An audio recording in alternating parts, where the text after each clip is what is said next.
Thank you very much. Thanks, Tim, for the nice introduction. Thank you, Mark, for the invitation. The First World War brought about a series of changes of orders. I will briefly mention 4 of these.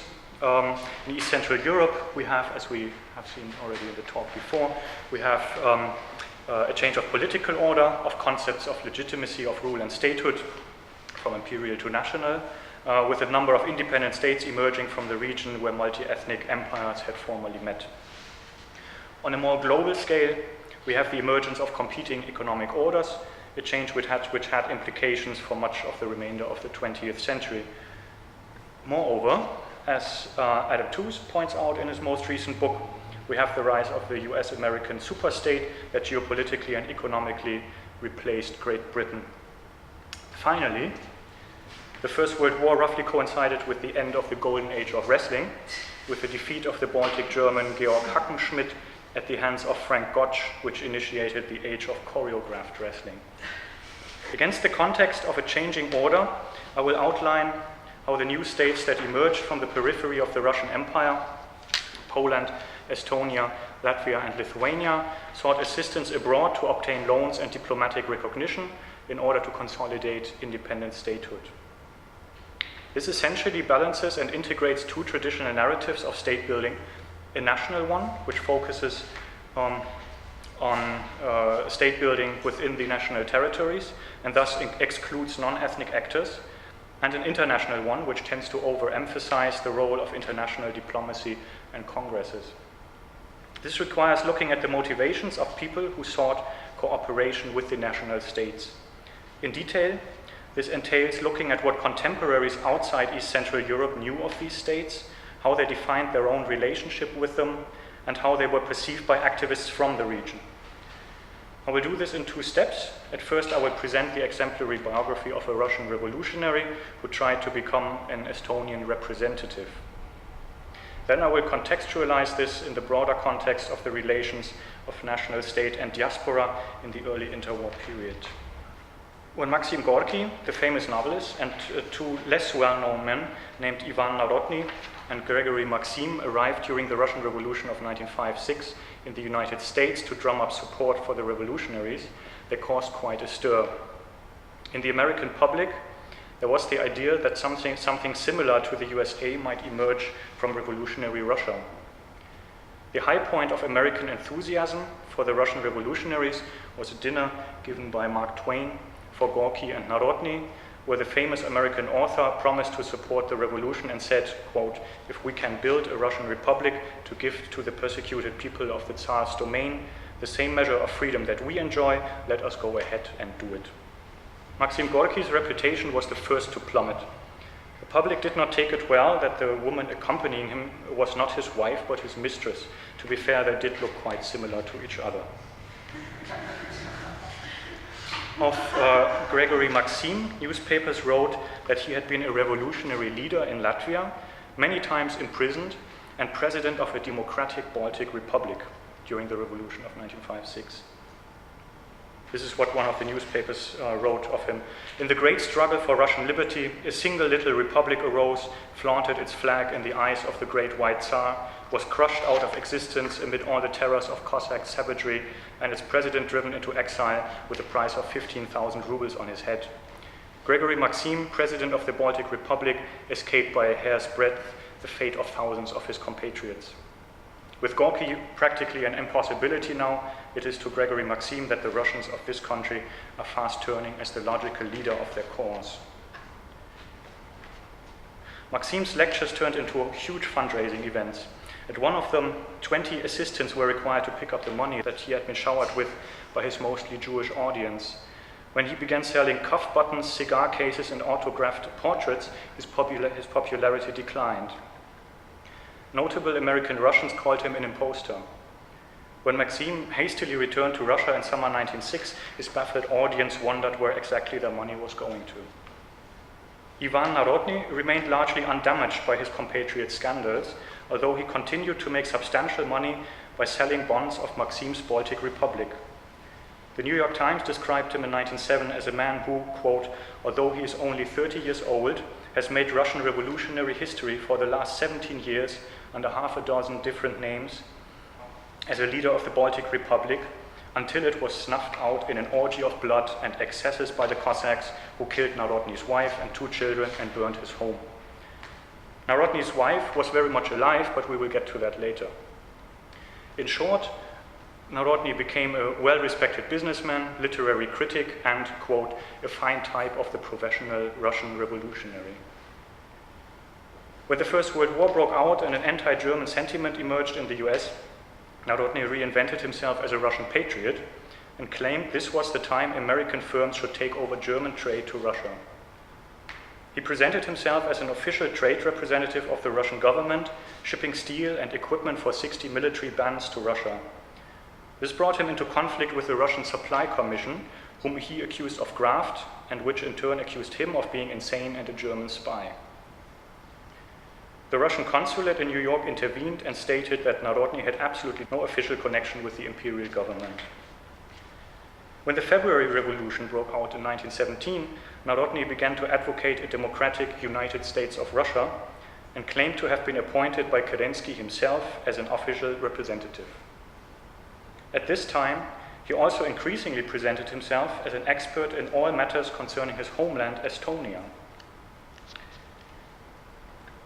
In the second half of 1917, he used his connections to organize a trip of 2 of the world-famous trinity of Estonian wrestling, Georg Ludwig and Alexander Aberg, from America to Russia, shipping them via Japan and China, to now Bolshevik St. Petersburg, and from there further to Tallinn for a tournament to strengthen revolutionary morale. Over the course of the tournament, however, the German army launched its offensive into Estonia, putting an end to all wrestling activities. Ludwig and Aberg fled into white-controlled territory in southern Russia, where they died of typhus, ultimately becoming national heroes of the emerging Estonian state. In late 1917, with the boiling German spy scare and the Red Scare adding up to ultimate paranoia, the Bureau of Investigation became interested in Narodny, also because he socialized with an anarchist journalist called Ivan Okuntsov and a suspicious Baltic German noblewoman, Leonie Sweeney von Seydlitz. The Bureau found out that Narodny was indeed a Jan Sibul, literally translated into John Onion, which sounded much less revolutionary than Ivan Narodny. Born in a Livonian town in 1869, he had left Russia and his wife and children behind after a brief criminal career and imprisonment. He had returned during the revolution, but had never become a central revolutionary figure. The Baltic Republic had never existed. Narodny had extorted money from well-meaning people in Europe and the US, and when Finnish revolutionaries asked where the weapons were that Narodny had promised to buy, he said they had been confiscated by the Russian secret police on the Baltic Sea. The Bureau started speaking of the Narodny-Okuntsov group, characterizing them as follows. These men appear to be absolutely unscrupulous, both without principle and thoroughly crooked. There is nothing they would not attempt to accomplish, provided they got their price. Crooked from the beginning of their careers, they have steadfastly hold to the careers thus mapped out by them and should be under constant surveillance, if not actually interned. Evidence of criminal activities, however, was scarce, and Narodny maintained his image as a respectable representative of some sort of Russia. After Estonian activists had proclaimed an independent republic in early 1918, Narodny offered the head of the Estonian Foreign Mission in London, Hans Piep, a press campaign and economic expertise. Sticking to his idea of a United States of Russia, he added he would, quote, never work for an independent, separated Estonia, which is impossible and absurd economically and politically, end of quote. Nonetheless, the two men decided to cooperate. Narodny launched a press campaign in autumn 1918, signing his articles with an Estonian diplomat. When Piep was taken aback by this, Narodny explained he wanted to, quote, keep a certain mystery about the author to make a deeper impression upon the public and the government. With the US public mainly supporting a federal, non-Bolshevik Russia, Narodny, who liked to be at the center of the attention, knew that advocating an independent Estonian state would make him an outsider. Referring to statements allegedly given by the Estonian legation, he thus described Estonia as a democratic but provisional state that would later become part of a Russian federation. An angry Peep wrote to Narodny, I cannot give my consent to the statements altering the real sense of things, therefore I beg you to not refer on me in your personal journalistic utterances, and so to quote our official sources possibly accurately. I must say that honesty is the first condition for connection of our officials with your organization. Nonetheless, the cooperation remained of interest to both sides. The quick demise of the White Movement made Narodny aware that the representation of Estonia might be much more valuable than several others. After all, he claimed to represent not only the American-Estonian League, the Committee of American-Russian Relations, the Russian-American Asiatic Cooperation, but also a US banking house, the subscription department of the Russian Post Office, for a short time the Ukraine, and the Siberian government in Omsk. Narodny wanted an official post as Estonian commercial agent, and the Estonian foreign minister was willing to grant it to him if he could secure a sizable loan for the emerging state that had to defend itself against both Bolsheviks and Germans. Narodny succeeded and also let go of all allegiance to a Russian federation, instead joining a US-based League of Four Nationalities in which he represented Estonia as a board member. Nonetheless, Narodny never received an official position. The US goods he had shipped to Estonia for the loan turned out to be deteriorated and thus worthless. Without a post, he could not assert himself versus other professed Estonian representatives in the US, such as the socialist John Palmer or the Russian-born opera producer Max Rabinov, whom contemporaries described as an impresario who looked like an impresario. Rabinov had attended the Paris Economic Conference in 1916 as a self-professed Estonian, Georgian, and Azerbaijani representative, and became an important mediator for businessmen wishing to trade with Soviet Russia. When Rabinov claimed he had the backing of the Estonian government, Narodny wrote an alarming final letter to Peep. I beg to urge you to take steps immediately, as any day delayed will do much harm for the Estonian cause here. The Estonians here are rather inexperienced and uneducated workmen or small clerks with whom you cannot do anything. Mr. Max Rabinov, who opened here office of Estonian Chamber of Commerce, is a Romanian Jew and has around him all kinds of stupid little people. He himself is a clever theatrical manager, and I know him for a long time, but he knows nothing of the press and society side. The inexperienced and uneducated character of the diaspora, which did not conceive of itself as part of an Estonian nation, was one of the main reasons why Estonian activists rather resorted to local businessmen and remained cautious of awarding any official power to so-called ethnic entrepreneurs who had no expertise aside from national narratives. This was particularly true with regards to Great Britain, which was considered to be the decisive power of the post-war order, but harbored numerically very weak diasporas. In April 1919, the Estonian Minister of Foreign Affairs, Jan Poska, decided that those British citizens, quote, having the most likely relations with Estonia, end of quote, should be appointed as consular agents of Estonia in Great Britain. In 1923, Estonia had 13 acting consuls in Great Britain, only one of whom was of Estonian descent, the others being British businessmen. Across Europe, such businessmen approached the ministries of foreign affairs of these new states on their own initiative, emphasizing the usefulness of their economic or political expertise, the general lack of knowledge on the new states, and the determination of local businessmen to exploit the economic naivety of the new governments. The Swedish farmer and entrepreneur Otto Wallin, for instance, thus pressed the urgency of the matter when he wrote to Poska, all the more as it is of particular importance that a targeted work will be conducted in Sweden for Estonia's cause with respect to trade and the legitimate claims for recognition of independence. Too many opportunities have been missed, but it will be my most enjoyable task to do my very best, both by private and official route. I need to stress, however, that also in Sweden many new firms have established themselves during the war, many of which cannot be recommended, all the more since they have been in economic relations even with the Bolsheviks. It is thus advisable to make thorough inquiries in each particular case, and I am in these respects, of course, at your service. 6 months after his appointment, however, Otto Wallén's enterprise, AB Svensk Import, which was now conducting the entire Swedish-Estonian trade, became involved in a huge scandal and went bankrupt.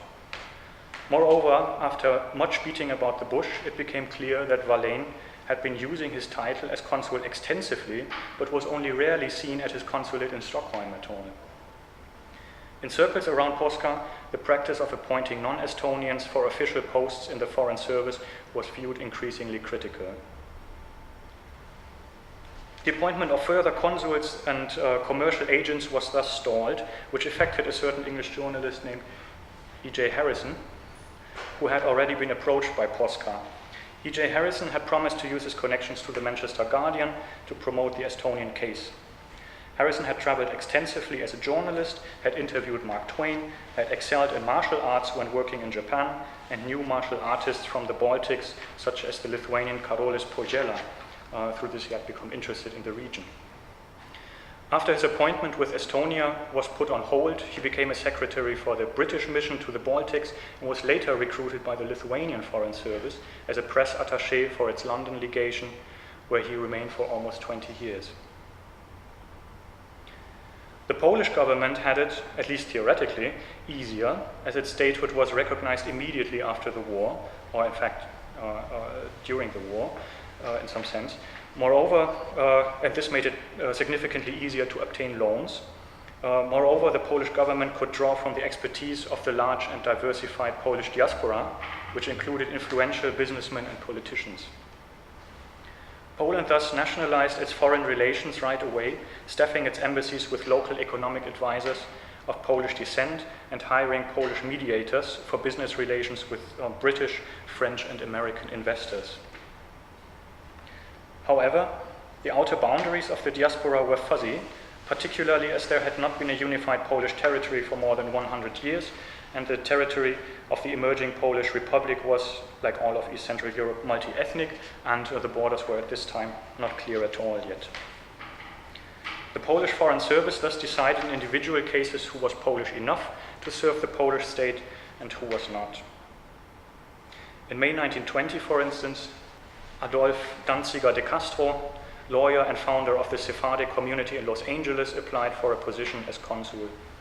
He emphasized his birth in Dobrzyn, his knowledge of Polish, the fact that his ancestors had fought for the liberty of Poland, and the necessity of a Los Angeles-based consulate as, quote, persons of questionable ability, standing, general savoir-faire, and character have assumed power which they claim to have from the Polish government, end of quote. The Polish embassy in New York, however, insisted Danziger, who was a Jew, pretended to be a Pole only, quote, on the basis of his birth within the borders of Poland, end of quote. In several other cases, poor Polish language skills and doubts regarding Polish ancestry were cited as reasons to reject applications. Members of the new governments in the Baltics regarded diaspora activists, this goes for the Baltics now, not for Poland, they regarded diaspora activists with whom they had hardly any ties over the course of the war as rivals for power. In mid-January 1919, Augustinas Voldemaras, a 35-year-old Lithuanian, set out via Copenhagen and England to Paris to participate in the Paris Peace Conference and drum up support on the way. Outside of Lithuania, nobody really knew who this odd man in the oversized clothes was, and only after 2 weeks did Entente intelligence find out that he was indeed the Lithuanian Minister of Foreign Affairs. When Voldemaras arrived in Paris in early February, the peace conference was already in full swing, and he had to assert the authority of the Lithuanian government not only versus Entente diplomats, but also versus the self-confident factions around the US-Lithuanian Balys Mastauskas and Switzerland-based activists Konstantinas Olšauskas and Juozas Gabrys, all of whom were already quite well known in Paris. What eventually convinced Entente diplomats to prefer Voldemaras was that he seemed the only representative who possessed real knowledge on the current state of affairs in Lithuania, and who had at least, quote, who at least does not appear to have been definitely repudiated by the Lithuanian government. Valdemaras thus became the principal representative of Lithuania in Paris and marginalized the diaspora activists, humiliating Olšauskas in public, officially because he had repeatedly introduced himself as a bishop, whereas he was in fact merely a capitular. Lithuanian diaspora activists throughout the interwar period never again played a role in the inner circle of power in Lithuanian politics.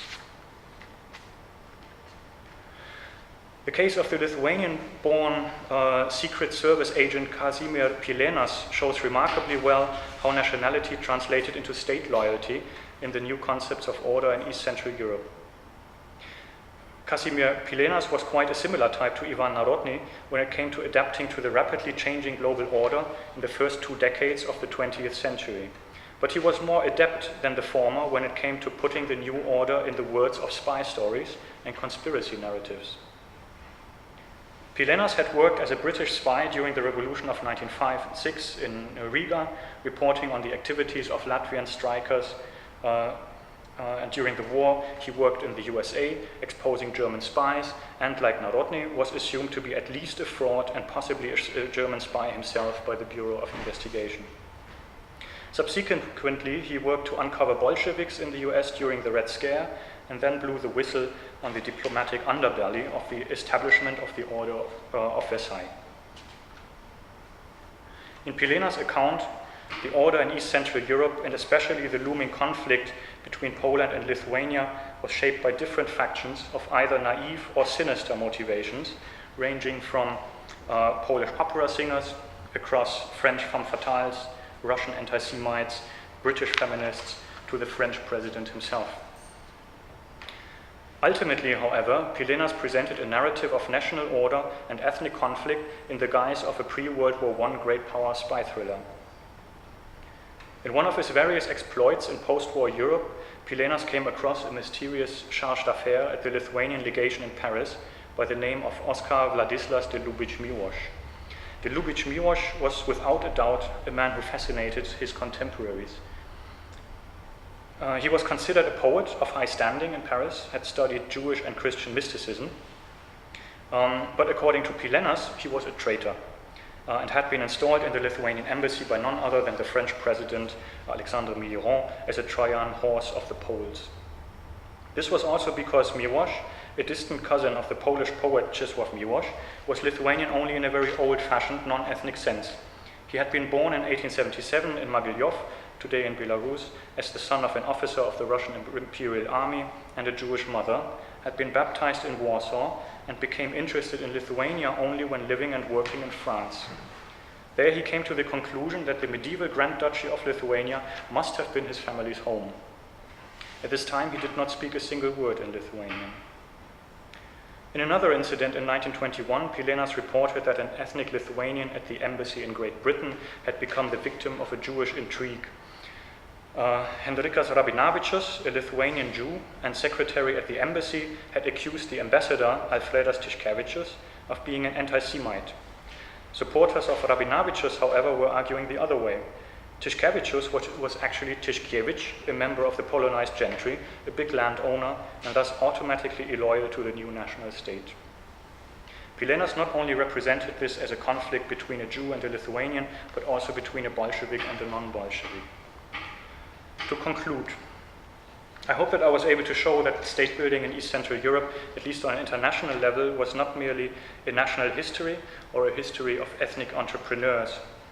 As the change of order from imperial to national became apparent with the persistence of Bolshevism and the failure of the One Russia policy, supporting the new states became attractive also for economic reasons, but also to gain prestige by allegedly or actually representing a political power. People desiring to represent the new states highlighted their knowledge, networks, and economic expertise, which transcended the rupture of a changing order and would bridge the gap of different logics underlying the new and the old states. What we can also see, particularly on the example of Ivan Narodny, is how historical agents could adapt to rapidly changing orders and benefit from them. The logics of being a social revolutionary, a Russian patriot, a German spy, or an Estonian nationalist was on this level fundamentally the same. Thank you very much.